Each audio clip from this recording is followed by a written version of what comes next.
بسم الله الرحمن الرحیم. ویلکم ټو آئی ایم ایس لرنرز د خیبر پختونخوا ټیکسٹ بک بورډ پېښور اردو جماعت اول د فرسٹ کلاس اسٹوڈنٹانو السلام علیکم. ٹیسٹ ایڈیشن نصاب 2020 کے مطابق د فرسٹ کلاس اسٹوڈنٹانو مونږه اردو بک کې سبق نمبر 3 پورې ویلو. راځي نن سبق نمبر 4 دا تاسو له درکو سٹارټ واخلو.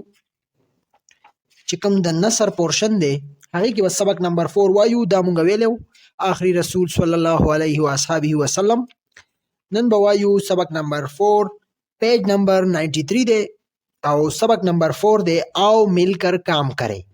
دا د هغې نوم دی. د دې څه مطلب شو؟ وای راځئ یو ځای شئ او سکار وکئ. د دې مطلب دا دی په دې سبق کې مونږ ته دا وایي چې کله هم تاسو سکار کوئ مطلب په شریکه کوئ، په اتفاق سره کوئ، په هغې کې برکت هم وي او هغه کار ډېر مزدار وشي، ډېر ښایسته وشي او زر وشي، په صحیح طریقې سره وشي. نو په دې سبق کې دا خبره کوي چې تاسو سکار کوئ، په جوړی کوئ، په شریکه کوئ، یو ځای کیږئ او هغه کار تاسو حل کوئ. صحیح ده. سنانے کا سبق دا اورولو سبق دی، یو کہانی ده. گوڑا سوچے اور بتائے، وہی سوچو کئی او آئے کیا آپ نے کسی چڑیا کا گھونسلہ یا کیڑے مکوڑے کا بل دیکھا ہے، اس کے بارے میں بتائے. وہی آیا تاسو د مرغی یا بل داسی کم کیڑے مکوڑے انسیکٹ دی داغي تاسو کومه جاله لیدلی ده. صحیح ده. ګونسله د هغې هغه جاله یادوي تاسو لیدلې ده. د هغې باره کې لږ موږ ته ووایئ. نو خاص کر ماشومانو خو دا کار دی چې کوم ځای کې دغه ورانې وي هغوی ورته ځان وررسئ. صحیح ده. نو خامخا تاسو به دغه جاله دغه ګونسله چې ده د مرغو دا به تاسو لیدلي وي، ځای په ځای باندې په بوټو کې وي، مختلف دغه شان اوچت ځایونو کې، ارمارو کې یا دغه شان بل داسې ځایونه وي، هلته دغه جاله موجوده وي. ٹھیک شو.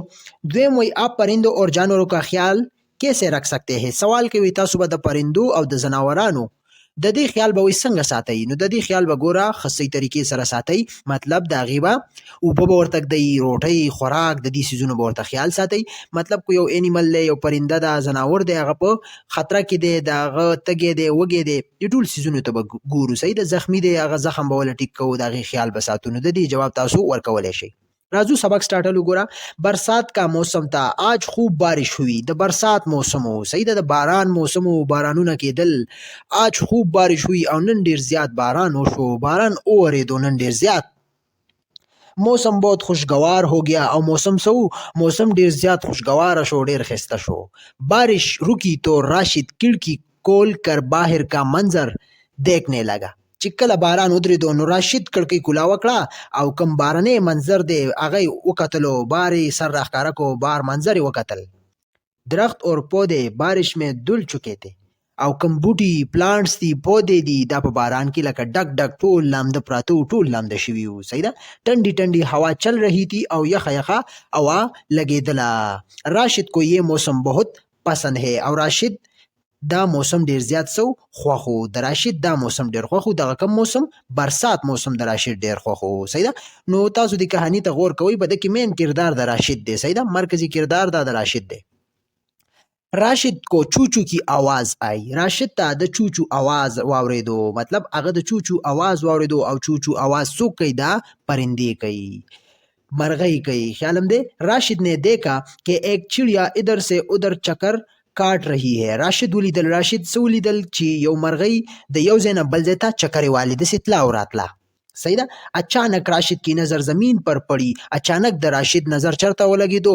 په ځمکه باندې ولګېدو. ارے چڑیا کا یہ گونسله کیسے ګرا. هغه ولیدل چې اله دا د چړیا دا کومه ګونسله چې ده، کومه جاله چې ده، دا څنګه راپرېوتې ده، په ځمکه پرته ده. دې تصویر کې تاسو وګورئ، هغه ټوله خاکۍ دلته تاسو سره پیش کړې ده. صحیح ده سټوډنټس. دا وګورئ، دا هغه ګونسله ده، دا پرنده ده، دا هغه درخت دی لګیا دی، هغه منظر یې پیش کړی دی. چڑیا کا گھونسلہ زمین پر گرا دیکھ کر راشد کے منہ سے نکلا. چې کله د چړیا کومه ګونسله وه هغه یې په ځمکه باندې ښکته ولیدله، راپرېوتلې ولیدله. نو د راشد خولې نه څه ووتل؟ سی ویلې. دراصل بارش اور تیز ہوا سے گھونسلہ زمین پر گر گیا تھا. صحیح ده. البته دا څنګه راپرېوتې وه؟ دا د باران، د تیز د باران او د تیز د هوا د وجې دا ګونسله په ځمکه راپرېوتې وه. ٹھیک ده. لکه راشد داسې حیرانه شو، اله دا ګونسله څنګه راپرېوتې ده، دا به چا رالړه کړي؟ د ده په ذهن کې یو خیال رالی که نه، د سوچ وکړو چې دا څنګه رالړه شوه، دا به چا رالړه کړي وي. نو حالانکې دا باران او تیز هوا دا ګونسله رالړه کړې وه. پیاری چڑیا میں تمہاری مدد کیسے کروں. د چڑیا ته ویلې، مرغۍ ته ویلې چې پیاری چڑیا زه ستا مدد څنګه وکړمه. راشد چړیا کو دیکھ کر سوچنے لگا. راشد چړیا ته دغه مرغۍ ته وکتل او په سوچ کې پریوتو. صحیح ده. لکه اکثر داسې حالات موږ ته مخې ته راځي، نو دا کم ماشومان دي واړه دي موږ خپل انداسې کوو، حیران کن حالات دي، نو بیا سړی په سوچ کې شي چې څه وکړم کم سټیپ واخلم. ٹھیک شو. ګوره ٹہرے اور بتائے وہی ودرېږئ او تاسو ووایئ راشد کو کیسا موسم پسند تا. راشد څنګه موسم خوښو؟ خیال هم دی نو موږ ویلی چې د راشد د برسات موسم خوښو. ټیک شو. دا د دې جواب شو. دویم راځي چړیا کیو پریشان تي. وای دغه مرغۍ ولې پریشانه وه؟ مرغۍ ځکه پریشانه وه چې د هغې ګونسله راړه کړې وه، هوا بارش باران او هغې د وجې دا پریشانه وه، ګونسله یې لاندې لړه شوې وه، ټوله خرابه شوې وه، بچي وي پکې، انډې وي وغیره. تاسو دې ته دا لیکلی شئ. ټیک شو. نو ځکه دغه چړیا پریشانه وه. راځو ورپسې نیکسٹ پیج ته. پیج نمبر 94 راځي چوچو کی आवाज سنکر اور چڑیا بھی اکٹھی ہو گئی. صحیح ده. کم چوچو आवाजونه نور مرغوم واوریدل او نور مرغیم هم راجمع شوې، ځان ورله راورسول. वो सभी बहुत परेशान लग रही थी और दगा टोल ढेर ज्यादा परेशान ख्यारा केदल. कुछ देर बाद राशिद ने देखा कि सब चिड़िया इधर उधर उड़े और अपनी चूंच में तिनके दबाए वापस आए. तो सलग वक्त बाद بیا راشد ولیدل چې دغه پرندې کومې چې راغلې وي هغوی اخوا دېخوا لاړل او په خپل چونچ کې، چونچ د هغوی مخوکه په هغې کې نري نري کم چې ډکې دي چوکي دي هغه یې ونیولې او واپس یې راوړلې، هغې پکې راوچتې کړلې او واپس دغه مرغۍ طرف ته را روانې شوې. رالی راشد سمجھ گیا. راشد پوه شو کہ اب چڑیا مل جل کر اپنی ساتھی چڑیا کو چڑیا کا گھونسلہ بنانے لگی ہے. راشد پوه شو چې اوس دغه چړیا کم چړیا چې راغلي دي دوی څه کوي، خپل دغه ساتي سره، خپل ملګري سره، دغه مرغۍ سره یا دی چړیا دی دې سره خپله گھونسله جوړی لګیا دي، هغه واپس جوړی. راشد حیران ہو کر یہ سب کچھ دیکھنے لگا اور راشد حیران شو دا هر څه چې وکتل، دا منظر یې وکتل. چڑیا چو چو کرتی آتی اور چونچ میں تنکے اٹھا کر پھر سے اڑ جاتی. دغه پرندې به راتلي په خپل چونچ کې به دغه نري نري ډکي دا به یې راوړل او دغلته به ږدل به دي، دغه پلانټ دغه درخت کې به یې بیا دې لپاره یو ځای له تیاروله جوړوله او بیا به تلل، بیا به یې نورې راغستلې. صحیح ده. سب نے مل جل کر کام کیا تو تھوڑی ہی دیر میں گھونسلہ تیار ہو گیا. ټولو په یو ځای ډېر ښایسته کار وکړو او په لږ وخت کې دغه گھونسله تیاره شوه. دوی بله گھونسله دې دپاره جوړه کړه. بیچاری چڑیا نے اپنے گیلے پروں کو جاڑا اور چو چو کر کے سب چڑیوں کا شکریہ ادا کیا. کم بیچاری چڑیا چې وه مرغۍ وه، د چا گھونسله چې ورانه شوې وه، رالړه شوې وه، هغې خپلې وزرې داسې وړقولې. صحیح ده. او چوچو د دې ته په چوچو اواز کې مطلب چوچو ورته وکړو، د دوی شکریه یې ادا کړه د دې نورو پرندو. ٹھیک ده کنه. بیا سره راځي ګوره ښه. ټهرے اور بتائے गिरा हुआ घोंसला देख कर चिड़ियों ने क्या किया. وایي چې کله هغه لاندې کومه ګونسله چې لړه شوې وه هغه ولیدل، نو چړیو څه وکړل، نو هغوی لاړل او په منډه یې په خپل چونچ کې نرۍ نرۍ تنکې ډکي راوړل او دې دپاره بله کومه ګونسله د هغه یې تیاره کړه. دا د دې جواب تاسو لیکلی شي. راشد کیو خوش ته او راشد ولې خوشحاله و؟ راشد بیا خوشحاله شو چې دې ټولو په یو ځای دغه کار وکړو او دې دپاره یې ګونسله تیاره کړه. نو بیا راشد ډېر زیات خوشحاله و او تمام چوڑیا جا چکی تھی لیکن راشد اب تک وہی کڑا تھا. ټول چوڑیا بیا څه شو، هغه لاړو، لیکن راشد هم هغلته همغه شان ولاړو. وہ حیران بھی تھا اور خوش بھی. او هغه حیران هم او خوشحاله هم چې دا څنګه عجیبه کارو شو. وہ جان چکا تھا کہ مل جل کر کام کرنے کے ډیرو فائدے ہے. او هغه بیا پویو، هغه به دې خبره پویو چې د مل جل د کار کسانو را یو ځای کېدل، یو ځای کار کول د دې ډېر زیاتې فایدې دي. صحیح ده که نه. نو ګوره راشد کیو خوش ته د دې جواب کوم دی؟ د دې جواب دا دی چې هغه ډېر زیات خوشحاله و، هغه پوه شو چې د په یو ځای کارونو کولو د دې ډېرې زیاتې فایدې دي. دا د دې جواب شو. سمجھے اور بتائے آپ راشد کی جگہ ہوتے تو کیا کرتے. کو آیا تاسو د راشد په ځای وئ نو تاسو به څه کول؟ د دې جواب تاسو موږ ته په کمنټ کې راکولی شئ. اس کہانی سے ہم نے کیا سیکھا او دې کہانی نه تاسو څه زده کړل؟ دې کہانی نه موږ دا زده کړل چې تاسو کله هم څه کار کوئ په خپله په ملګرو سره کوئ او په اتفاق سره کوئ، په هغه کې برکت هم وي او هغه کار زر هم کېږي، هغه کار صحیح طریقې سره هم وشي. صحیح ده که نه. او په وخت هم وشي، خوند هم وکړي، مزه هم وکړي. ٹھیک شو. نو دې پکچر کې وګورئ دا هغه پرندې راغلي دي او د دې دپاره یې بله ګونسله تیاره کړې ده. ګوره لارې ډکي مکي دلته راوړل او بله یو ګونسله یې وله تیاره کړه. دا د هغې هغه فرینډ دي، هغه ساتي دي چې دې سره یې هیلپ وکړو. نو او ملکل کام کرے، د دې سبق دا مطلب و چې دوی په شریکه کار وکړو نو دغه کار زر هم وشو او د هغې هیلپ یې هم وکړو، مزه یې هم وکړه او د هغې تکلیف هغه یې هم ختم کړو. ټیک شو. دا د دې سبق و. اوس راځو نیکسٹ پیج ته، پیج نمبر 95 ته. 95 نمبر پیج کې دا د دې هغه مشق دی. جایزه، یو جایزه واخلئ. جایزه 1 سنه इन अल्फाज को गौर से सुने, बताए कि किस लफ्ज़ की आखिरी आवाज़ मुख्तलिफ है.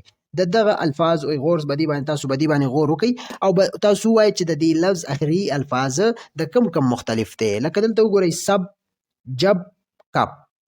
سب ته وګورئ دا ګوره اخره کې بې راغلی ده، جب دی کې جیم دی بې راغلی ده، دا ټکي مختلف دی. کب ګوره دا جدا آواز ورکوي. صحیح ده. نو دې باندې زه یو ټک لګوم ستاسو دپاره چې دا آخري آواز د دې مختلف دی. ټیک شو. ګوره میټې، سارا، تارې. نو دې کې ګوره دا بدل دی، سارا ټکی بدل دی. میټې یې راغلی دغه شان اخره کې یې دلته هم راغلی ده، سارا ری الف راغلی ده. نو دا ټکی بدل دی. دلته زه ټک لګوم دا مختلف دی، د هغې آواز بدل دی. بیا ورپسې آگ، بات، رات. نو ګوره دې کې آگ ټکی بدل دی، مختلف دی. دې باندې تاسو ټک لګولی شئ. بات او رات سیم دی.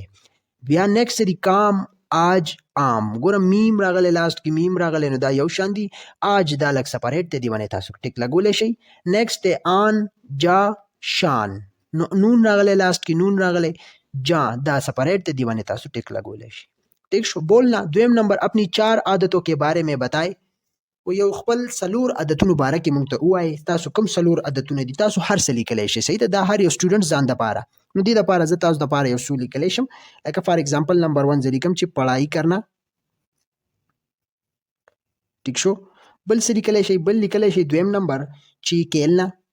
یو څلور عادتونه به هر یو سټوډنټس خپله ولیکئ. صحیح ده. کیلنا. دریم څه لیکلی شئ؟ دریم لیکلی شئ چې مل جل کر رہنا. مل جل کر رہنا. ٹھیک شو. څلورم څه لیکلی شئ؟ څلورم لیکلی شئ ټي وي دیکھنا. ټي وي دیکھنا.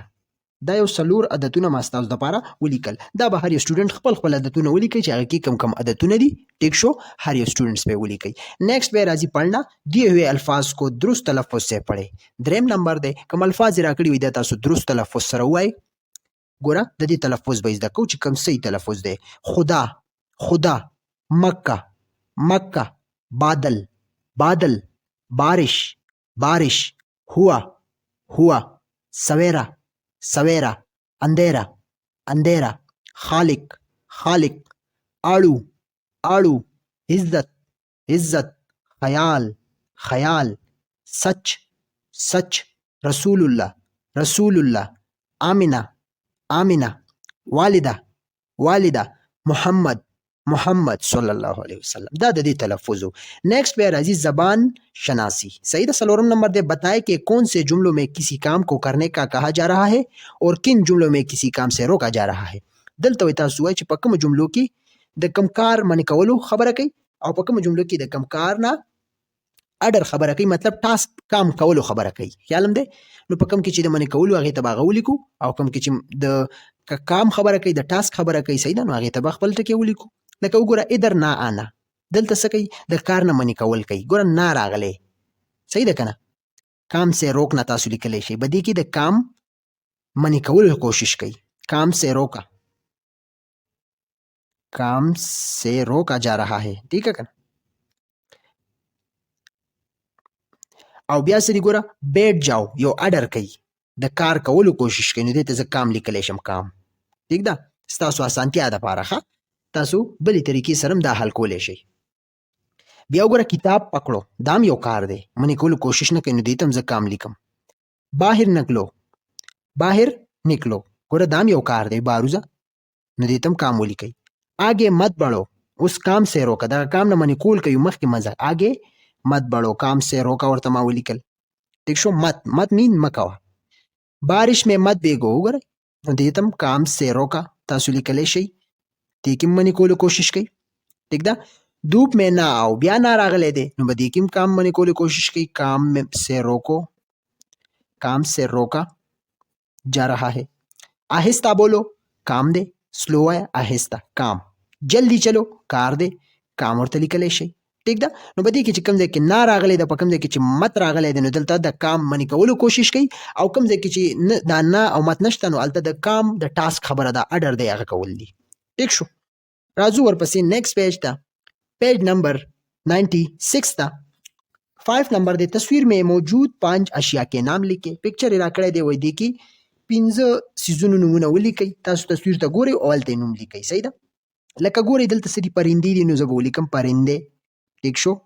بل پکې څه دي پهاړ دی ګوره غرونه دي دا والا پهاړ به ولیکي بل پکې څه دي دا وګورئ جولا ټال دی پکې جولا چې ورته وایي ټیک شو جولا به ولیکئ بل پکې څه دي بینچ پروت دی بینچ به ولیکئ ټیک شو بینچ پکې پروت دی بل پکې 5 نمبر څه پاتې شو پلانټ درخت دی بوټی دی درخت به ولیکئ صحیح ده پرنده هم شته دا ده پهاړ دا دی غرونه جولا دا ده بینچ دا ده درخت دا ده ٹھیک شو लिखना नेक्स्ट राजी आप किन कामों में अपने अम्मी और अब्बू की मदद करते हैं 3 जुमले लिख के वही तासु په کوم کارونو کې د خپل مور او پلار مدد کوي هغه باره کې تاسو درې جملې ولیکئ صحیح ده نو دا به هم هر سټوډنټس جدا کوي ځان به پوي کوي صحیح ده راځو زه تاسو ته څو جملې لیکم تاسو هر یو سټوډنټ خپل جملې ولیکئ چې څوک خپل مور سره په کور کې کم هیلپ کوي سم مدد کوي هغه سره څنګه لاس اړي هغه به ولیکئ ټیک شو ګوره لومبه به ولیکئ څنګه मैं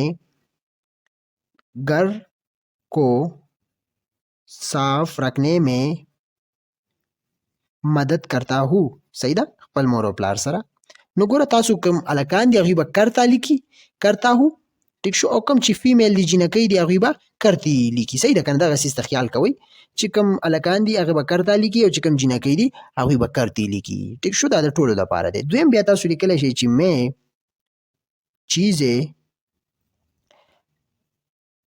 पकड़ाने में मदद करता हूँ ٹھیک ده هغه سره مختلف سیزونو نیولو کې مدد کوم یو سیز بل سیز رالی هغه سره هیلپ کوم ٹھیک شو بل درېمه جمله تاسو لیکلی شئ मैं खाना पकाने में मदद करता हूँ زه په خوراک سره تیاری کې هغه سره مدد کوم نو میل الکان کم الکان دی هغه به کرتا لیکي او کم فیمیل دی جنکی دی هغه به کرتی لیکي دا غسیست خیال کوي صحیح ده یو درې جملې موږ تاسو د پاره ولیکلي هر یو سټوډنټ سپریټ ځان لا جدا لیکلی شي خسته جملې ولیکي د خپل مور او پلار باره کې چې هغوی سره تاسو څه باره کې لاس اړوئ ټیک شو نو دا د دې هغه ایکسرسایز و دا دې ځای پورې ختم شو امید لرم تاسو به دې باندې پوه شوي وئ انشاءالله بله ویډیو کې به موږ بیا تاسو له درکو کوم سبق نمبر 5 چې دی کرن کاګرانه دا به موږ تاسو له درکو بیا به دې ایکسرسایز دا ټول سبق به تعالی بیا تاسو له درکو ٹھیک شو زموږ ویډیو سره ترسي دا ویډیو خوښه شوی وي زموږ چینل سره سبسکرایب کړئ لایک کړئ او خپل فرندز ملګرو سره شیر کړئ ٹھیک ان شاء الله بل ویډیو کې به ملاقات کوو الله حافظ